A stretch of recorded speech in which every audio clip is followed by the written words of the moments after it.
저는 영원한 비전 교회 담임하고 있는 강창호 목사입니다. 오늘 여러분과 함께 말씀 전하게 되어서 기쁩니다.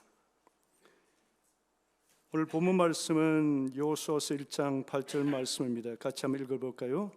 이 율법책을 내 입에서 떠나지 말게 하며 주야로 그것을 묵상하여 그 안에 기록된 대로 다 지켜 행하라. 그리하면 내 길이 평탄하게 될 것이며 내가 형통하리라 했습니다. 오늘 설교 제목은 말씀을 마음판에 이렇게 정했습니다. 여호수아서 1장을 보시면 1절부터 9절까지 모세의 후임으로 세워진 여호수아를 향해서 주께서 강하고 담대하라라는 말씀을 세 번에 걸쳐서 말씀하세요. 6절에는 강하고 담대하라, 7절에는 강하고 극히 담대하라, 9절에는 더 강조해서 강하고 담대하라, 두려워하지 말라, 놀라지 말라 이렇게 말씀하십니다. 왜 반복해서 말씀하시는 것일까? 무서워할 것이 없는데 왜 두려워해? 아무것도 없어, 괜찮아, 이런 말씀일까요? 아닙니다. 두려워하고 무서워할 만한 충분한 근거가 있었습니다. 어떤 상황이길래 무엇 때문에 주님께서 이런 말씀을 하실까? 그때 정황을 잠시 보았으면 좋겠습니다. 이스라엘 백성은 지금 출애굽을 했고 광야에서 40년을 지냈고 가나안 땅으로 이제 진입할 것입니다. 문제는 들어가서 정착하게 될 땅이 비워 있는 땅이 아니라는 거예요. 가나안 7족이라고 불리는 가나안 족속들, 그인 족속이 지금 차지하고 있는 상태입니다. 가나안 족속의 대표적인 종족이 우리가 잘 아는 아모리 족속이라는 이들입니다.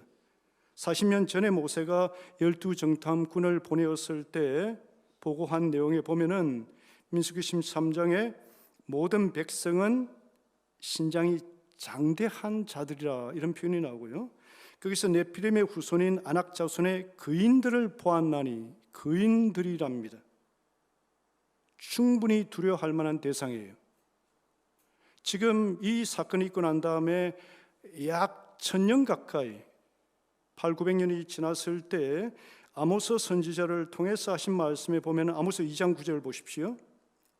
내가 아모리 사람을 그들 앞에서 멸하였나니, 이 아모스가 써졌을 때는 상당히 시간이 지났을 때입니다. 회상을 하면서 하나님께서 이렇게 말씀하십니다. 그때 여호수아가 이끌 때 아모리 사람을 그들 앞에서 멸하였나니, 그 아모리 사람에 대한 묘사가 나옵니다. 그 키는 백향목 높이 같고 강하기는 상수리 나무 같으니, 상수리 나무는 우리가 잘 아는 오크트리, 참나무예요. 강하기로, 단단하기로 유명한. 그리고 여러분, 이 상수리 나무와 더불어서 앞에 백향목이라고 했는데, 백향목은 보통 20m 정도 돼요. 보통 키가 3~4m 되는 백향목이 거의 없습니다. 큰 것은 36m 정도까지 되고요. 이때로부터 450년이 지났을 때 다윗의 때에 그인족 골리앗의 키가 우리가 알기로 한 3m 정도 된다라고 했단 말이에요. 이 가나안 족속들은 공포를 일으키기에 충분히 무서운 자들이었습니다. 두려워하는 것 극히 정상이었고, 그렇기 때문에 주께서 강하고 담대하라 이런 명령을 주셨던 거예요. 왜요? 왜 강하고 담대하라 이런 명령을 주셨을까요? 주님께서 함께 하시기 때문에. 그들의 무서운 모습에 압도되지 않는 길은 무엇인가? 그 답은 그들보다 더 강하신 여호와 하나님께서 그들과 함께함을 확신하는 거예요. 이런 확신이 어디서 올까? 다른 말로 해서 이런 하나님께서, 저들을 압도할 수 있는 강한 하나님께서 나와 함께 하신다 하는 이 확신을 어디서 얻을까? 오늘 본문에 그 처방이 나와 있습니다. 이 율법책을 내 입에서 떠나지 말게 하며 주야로 그것을 묵상하여 그 안에 기록된 대로 다 지켜 행하라. 이 책에 기록된 말씀 입으로 중얼거리며 읽으라는 거예요. 그리고 밤낮으로 묵상하면서 마음 편에 새기는 작업을 하라는 거예요. 그 안에 기록된 지시대로 행동에 옮기는 것 힘써라. 그러면 가나안 땅을 지배하고 있는 거인족을 두려워하는 대신에 담대하게 행할 것이다. 창조주 하나님의 크심이 강력하게 느껴지면 주변 환경이 작게 보이는 것 당연하거든요. 여러분 혹시 레밍이라는 들쥐 아십니까? 스칸디나비아 산악이나 툰드라 지역에 서식하는 들쥐예요. 들쥐. 이 레밍 들쥐가 유명해진 것은 수천 마리가 함께 이동하면서 바닷가 절벽에 떨어져 집단적으로 몰사하는 죽는 그러한 특징으로 유명하죠. 그 이유가 무엇일까?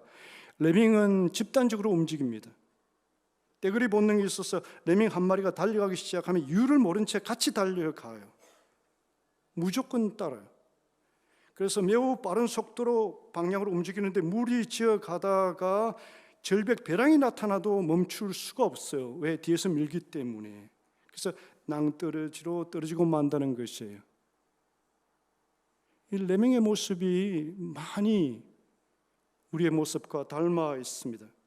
세상에 유행하면 우리의 관심사가 되고요. 세상의 성공 방식이 어느샌가 우리의 성공 방정식이 되어 있습니다. 그럴 때 우리에게 하나님의 크심이 상대적으로 작아지고 세상에서의 문제가 크게 부각되는 것이죠. 그래서 겁이 납니다. 어떻게 할까? 오늘 설교는 제가 각각 세 개의 성경 구절을 간단하게 다루고 마무리할 것입니다. 설교하는 사람이 간단하게라고 하는 그 말에 속으시면 안 됩니다. 저는 이 세 구절을 보면서 주의 말씀을 마음판에 새기는 이 필요와 유익이 무엇인지 우리가 다시 한번 진지하게 생각하는 그러한 기회가 되었으면 좋겠습니다. 그것을 위해서 제가 이 말씀을 준비했습니다. 첫 번째 본 말씀은 시편 1편 1절 말씀입니다. 다 아니까 우리 큰 소리로 한번 읽어볼까요? 시작. 복 있는 사람은 악인들의 꾀를 따르지 아니하며 죄인들의 길에 서지 아니하며 오만한 자들의 자리에 앉지 아니하고.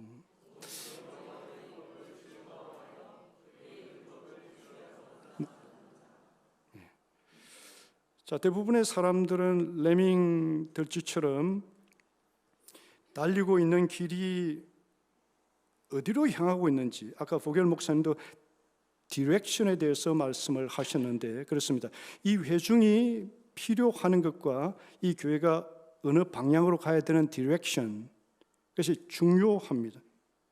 대부분의 경우에는 레밍 들쥐가 자신이 들어선 길이 어디와 연결되는지 모른 채 앞뒤 좌우에 그냥 움직이는 레밍들을 보면서 자기 자신이 달리고 있는 그 길에 대해서 의문하지 않는다는 거예요.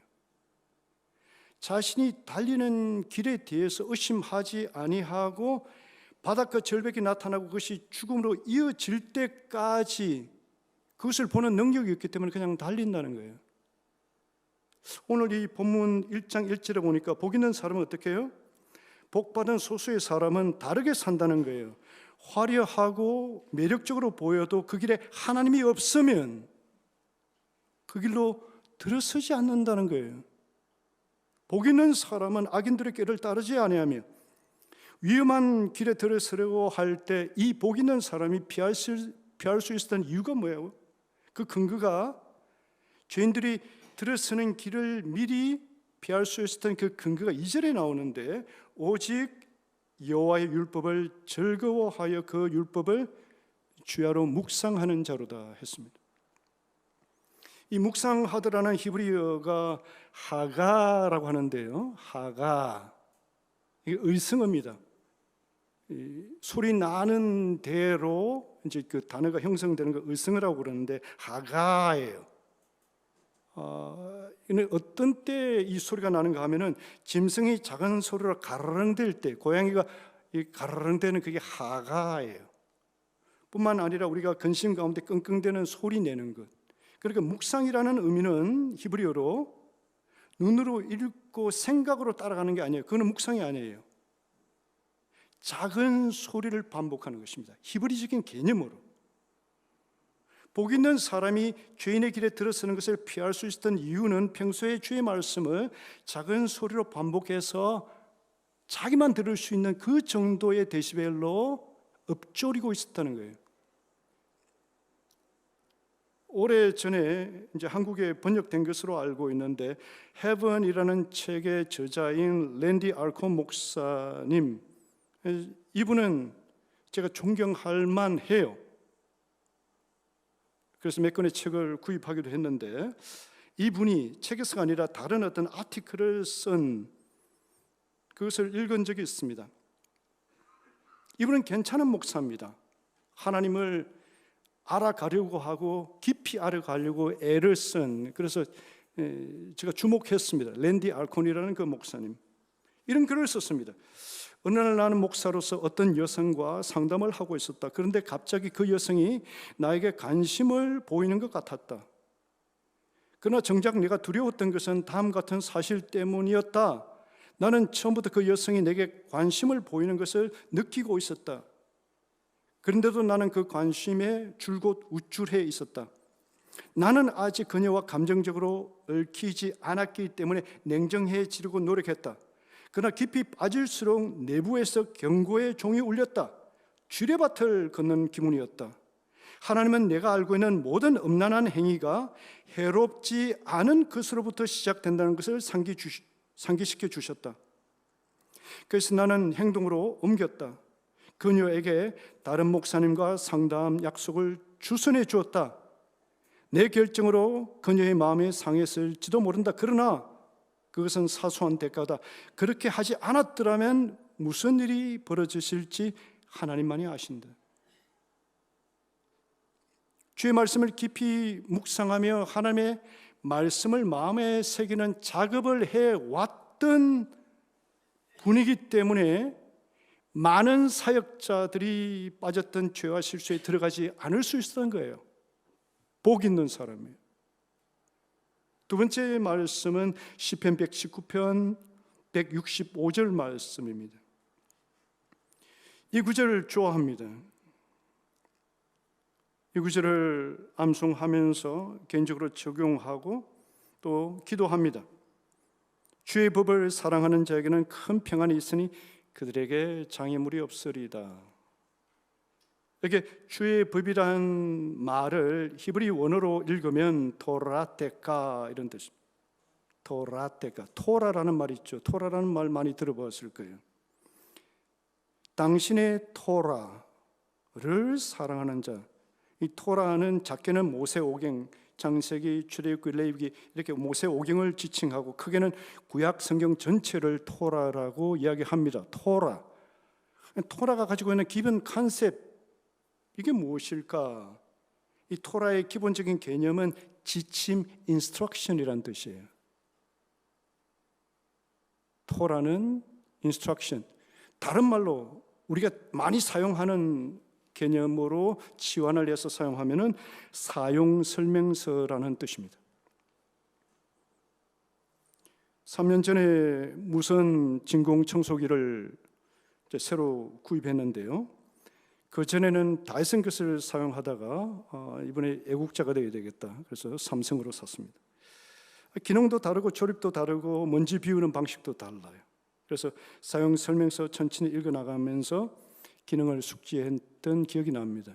제품 구입하면은 포장 뜯으면 이런 지침, 인스트럭션 적어놓은 제품 사용 설명서가 동봉되어 있죠. 그 사용 설명서 인스트럭션을 히브리적인 개념으로는 토라라고 부릅니다. 오늘 본문에는 주의 법이라고 했고요. 하나님의 말씀은 사람을 지으신 하나님께서 그 지은 사람에게 주시는 인생 사용 설명서예요. 이게 주의 말씀이에요.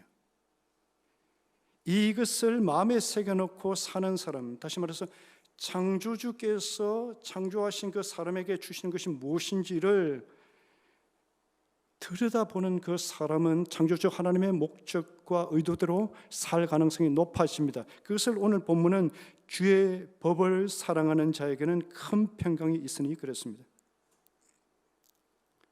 삼성 그 진공 청소기 이제 조립을 끝내고 난 다음에 매뉴얼은 나중에 읽었는데요. 바로 작동하고 싶은 생각에 이제 옛날에 다이슨 청소기 사용할 때는 충전하고 난 다음에 이 총처럼 엄지 건지로 이렇게 잡아 당기면은 붙잡고 있는 동안에는 엥 하면서 돌아갔거든요. 그것에 익숙해 있어서 삼성 그것을 이렇게 습관적으로 잡아 당긴 거예요. 될 리가 없죠. 왜냐하면 누름 스위치가 앞에 있어가지고 그것을 한번 누르면 계속 손을 떼도 작동되도록. 삼성과 다이슨이 시스템이 다르다는 거죠. 삼성에서 만든 무선 청소기 작동을 위해서 다이슨 제품 매뉴얼을 볼까요? 비슷한 것이 있겠지만은 삼성 진공 청소기는 삼성에서 나온 매뉴얼을 참고해야 된단 말이에요. 우리는 하나님의 창조 작품이에요. 그래서 우리가 하나님의 창조 작품이기 때문에 내가 사는 이 세상은 창조주 하나님이 조성하신 공간이고 나의 몸은 창조주 하나님의 지혜와 기술이 들어가 있는 걸작품이고요. 내가 만나고 경험하는 이 사람들은 하나님께서 만드신 이 공간에 함께 호흡하고 있다는 거예요. 이 모든 것을 있게 하신 하나님의 사용 설명서를 참고하지 않고 성공적인 삶을 살 수 있다? 천만에요. 주의 법을 사랑하는 자에게는 큰 평안이 있으니, 다시 말해서 주님의 토라, 창조주 하나님의 인생 사용 설명서를 사랑하는 자 큰 샬롬이 있다. 그분의 매뉴얼을 수시로 들여다보고 묵상하고 중요한 진리는 암송해서 마음에 새겨놓고 이렇게 함으로써 진정한 의미에서 성공하는 삶을 살게 됩니다. 제가 지금 이 말씀을 했습니다. 수시로 참고하고 중요한 진리는 암송하여 마음에 새겨놓고. 목사님 그냥 말씀 이해하고 또 깊이 묵상하고 적용하면 되지 굳이 말씀을 암송해야 하나요? 이렇게 질문하는 분들이 있을 거예요. 저는 여러분들에게 하나님의 말씀을 암송하기를 권합니다. 언제 또 이 교회를 방문하게 될지 모르지만 3년 뒤에 4년 뒤에 방문했을 때 여러분 가운데는 어떤 사람은 109절 어떤 사람은 309절 하나님의 말씀을 암송했으면 좋겠어요. 그래서 열망을 가졌으면 좋겠습니다. 목사님 그냥 이해하며 묵상하면 되지 굳이 말씀 암송요?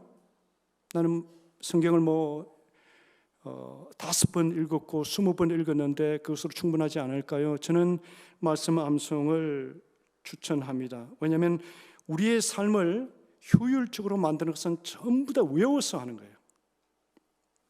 구구단 외워서 합니다. 쉬워요. 외워놓으면. 운전기술 외워서 하는 거예요. 그러면 쉽습니다. 카톡 문자 보낼 때 타이핑하는 거 외워서 하는 거예요. 여러분 가운데는 키보드 작업, 문서 작업할 때 눈 감고도 이렇게 손 위치가 어디에 어떤 키로 움직이는지 영어 그리고 한글 왔다 갔다 하면서 거기다가 단축키 10개 이상 외워서 있으면 문서 작업이 2배 이상 빨라져요. 외웠기 때문에, 익숙하기 때문에 효율적이 됩니다. 창조주 하나님께서 주신 지침인 이 성경 말씀을 그 가운데 내게 다가오는 중요한 구절을 암송해서 마음에 새겨놓으면 파워가 됩니다. 기도할 때 너무 좋고요. 창조주 하나님의 뜻에 맞게 인생을 살도록 정말 많이 도와줍니다. 저는 여러분들에게 시간을 정해서 내가 사랑하는 구절들, 이미 아는 구절들 모으기 시작하고 후보자들 만들고 그래서 하나하나 적어가면서 암송해 주시기를. 암송하기 위해서는 한 구절을 저 경험에 의하면 어떤 때는요 수천 번을 반복해야 돼요. 이 말씀은 내가 20년 전에 만났는데 지금까지 얼마나 많이 반복했을까요? 중간에 잊어버리기도 하다가 다시 시작하고 수백 번, 수천 번을 반복해야 돼요. 큐티 하는 거와 훨씬 다릅니다. 큐티는 그 구절 큐티 하고 난 다음에 몇 년 만에 또 볼까요? 암송은 다릅니다. 자주 봐야 돼요. 그래서 힘이 됩니다. 마지막으로 고린도후서 10장 4절 보겠습니다. 같이 읽겠습니다. 고린도후서 속한 것이 아니요 오직 어떤 견고한 진도 무너뜨리는 하나님의 능력이라 모든 이론을 무너뜨리며. 아멘. 여기 이론이라고 되어 있는 헬라어는 로기스모스라는 말인데 경험과 생각의 상호작용을 통해서 굳어진 확신입니다. 다시 정의를 내릴게요. 이 로기스모스 이론으로 번역된 이 단어는 경험과 생각의 상호작용을 통해서 굳어진 확신.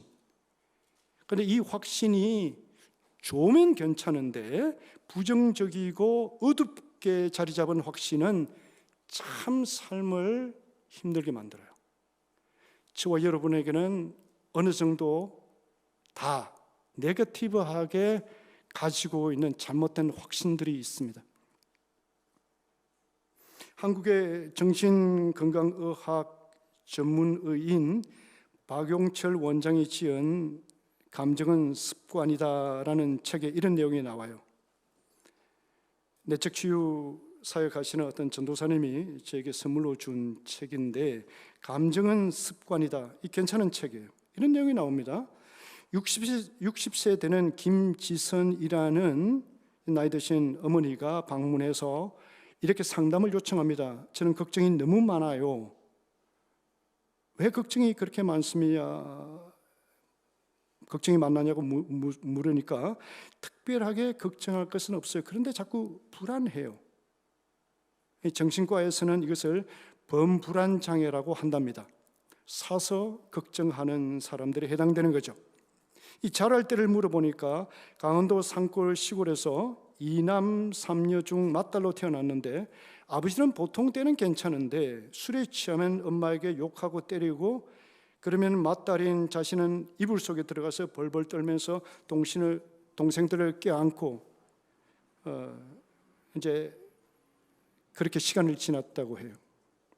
그래서 매일 해가 저물고 저녁이 되면 이 김지선 씨의 어릴 때는 오늘 아빠가 술을 드셨을까 안 드셨을까 불안해했다고 합니다.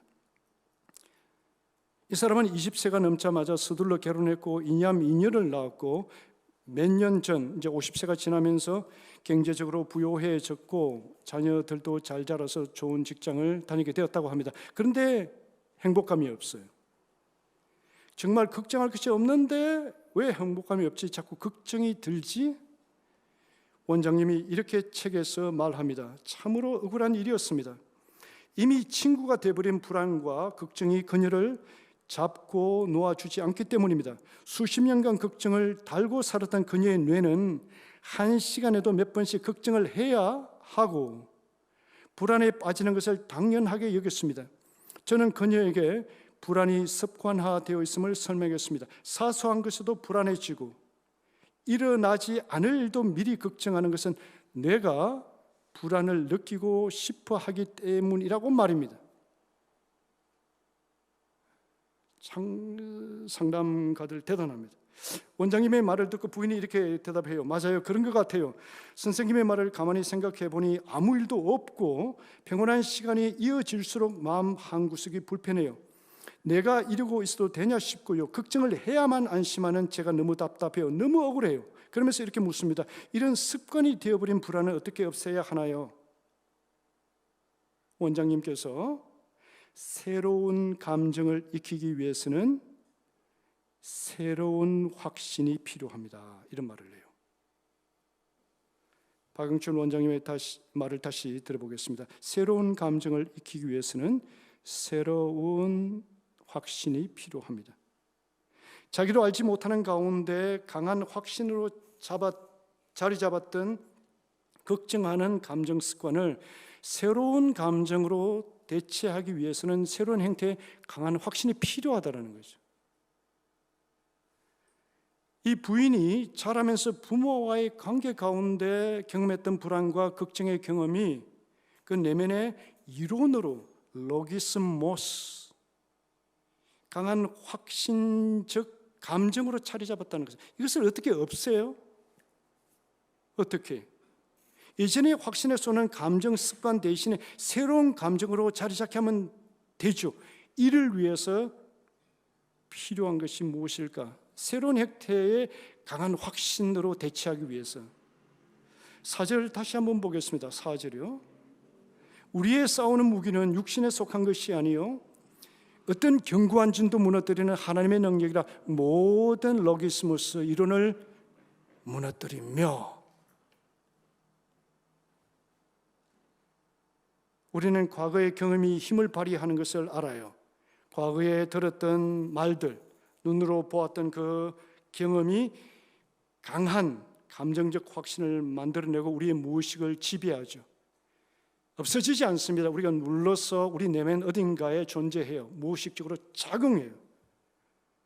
사람의 무의식을 지배하고 있는 이러한 확신들을 우리가 하나님의 능력적 말씀을 반복적으로 입으로 소리 내어서 내 귀로 듣게 하고 마음에 새기는 작업을 한다면 나를 지배하고 있는 이 감정적 습관을 몰아내는 것이 가능하지 않을까요? 저는 이것을 확신합니다. 이 대체 작업에 말씀 암송처럼 강력한 방편이 어디 있겠습니까? 말씀을 맺겠습니다. 오늘 저는 여호수아서 1장 8절로 이 설교를 시작했습니다.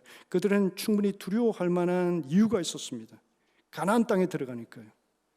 저와 여러분은 어느 형태로든 어떤 형태로든 두려워하고 무서워하고 걱정하고 염려하는 무언가가 있습니다.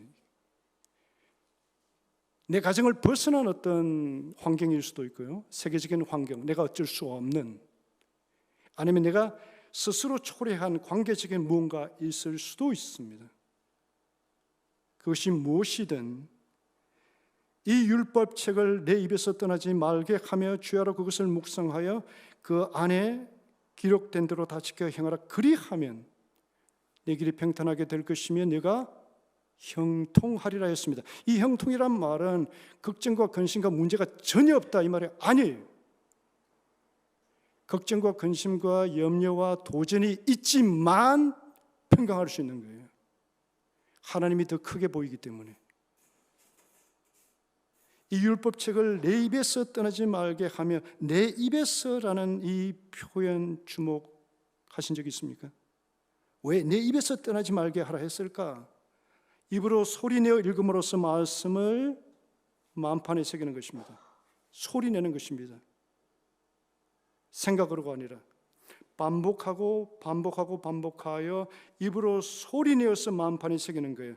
그러면 희한하게 이 하나님의 말씀은 힘을 발휘합니다. 한두 번 묵상한 말씀은 힘을 발휘하지 못합니다.